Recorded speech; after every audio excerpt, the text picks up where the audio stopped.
নমস্কার বন্ধুরা, আমি নিবেদিতা আজ হাজির হয়েছি একদম ভিন্ন স্বাদের একটি রেসিপি নিয়ে। আজকের রেসিপি দইয়ের কোপ্তা। আপনারা তো কাঁচকলার কোপ্তা বা আরও নানা ধরনের অনেক রকম কোপ্তা বানিয়ে খেয়েছেন, কিন্তু দইয়ের কোপ্তা একদম নতুন ধরনের একটি রেসিপি। এর স্বাদও কিন্তু হয় অসাধারণ।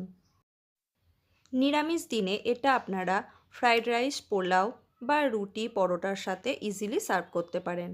স্কিপ না করে পুরো ভিডিওটি দেখার অনুরোধ রইল। চলুন শুরু করা যাক আজকের রেসিপি দইয়ের কোপ্তা।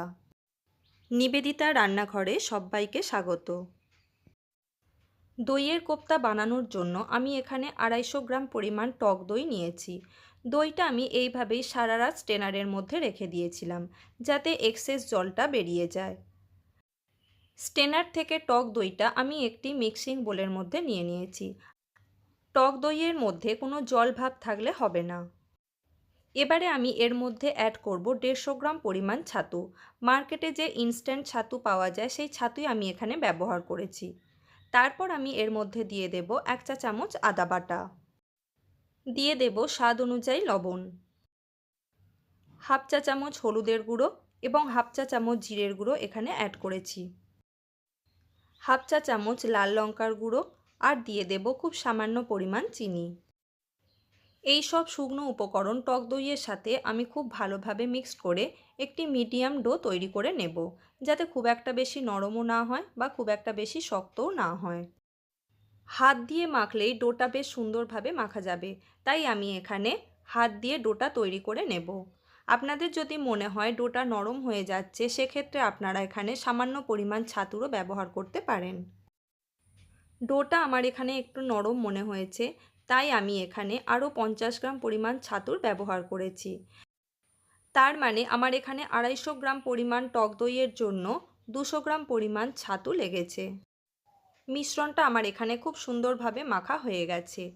এবারে আমি হাতে খুব সামান্য পরিমাণ সাদা তেল নিয়ে দু হাতের তালুতে ভালো করে মাখিয়ে নিয়েছি।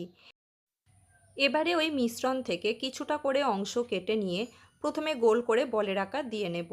তারপর দু হাতের তালুর মধ্যে চাপ দিয়ে ছোট ছোট কোপ্তার আকারে করে নেব। একটা কোপ্তা আমার তৈরি করা হয়ে গেছে। এইভাবে সবকটি কোপ্তা আমি বানিয়ে নিয়েছি।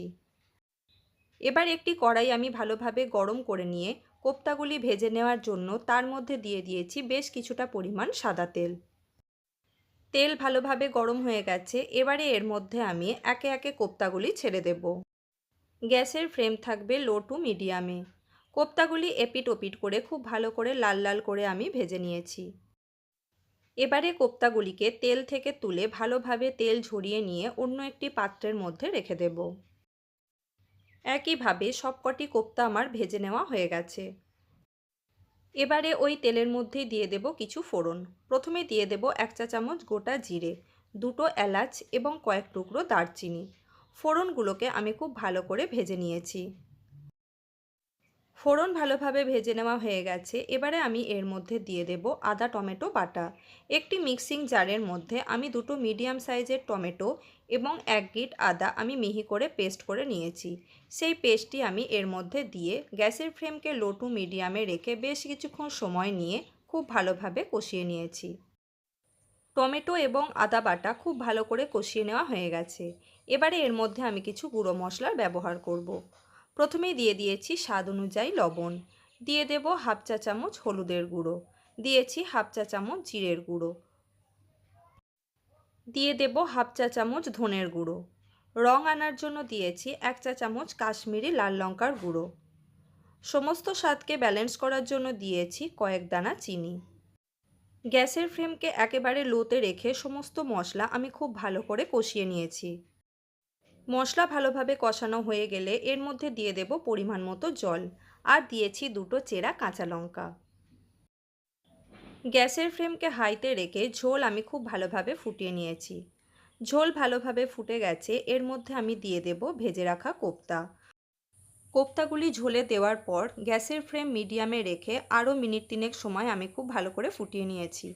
তারপর এর মধ্যে আমি দিয়েছি 1 চা চামচ গরম মশলার গুঁড়ো। গরম মশলা দিয়ে গ্যাসের ফ্লেম অফ করে এটাকে আমি স্ট্যান্ডিং টাইমে রেখে দেব 5 থেকে 7 মিনিটের জন্য। 5 মিনিট পর ফিরে এসেছি। দইয়ের কোপ্তা আমাদের সম্পূর্ণ তৈরি হয়ে গেছে। আপনাদের কাছে অনুরোধ রইল অবশ্যই এই রেসিপিটি বাড়িতে বানানোর জন্য। আর আমাকে কমেন্টে জানাতে একেবারেই ভুলবেন না কেমন ছিল এই দইয়ের কোপ্তার স্বাদ। আশা করি রেসিপিটি আপনাদের ভালো লেগেছে। যদি এই রেসিপিটি আপনাদের ভালো লেগে থাকে তাহলে প্লিজ একটা লাইক, কমেন্ট এবং শেয়ার করতে ভুলবেন না। এরকমই নিত্য নতুন রেসিপি পাওয়ার জন্য আমার চ্যানেলকে সাবস্ক্রাইব করে নেওয়ার অনুরোধ রইল। পাশে থাকা বেল বাটনটি অবশ্যই প্রেস করে রাখবেন যাতে নতুন ভিডিও আপলোড করার সাথে সাথে আপনাদের কাছে পৌঁছে যায়। ধন্যবাদ।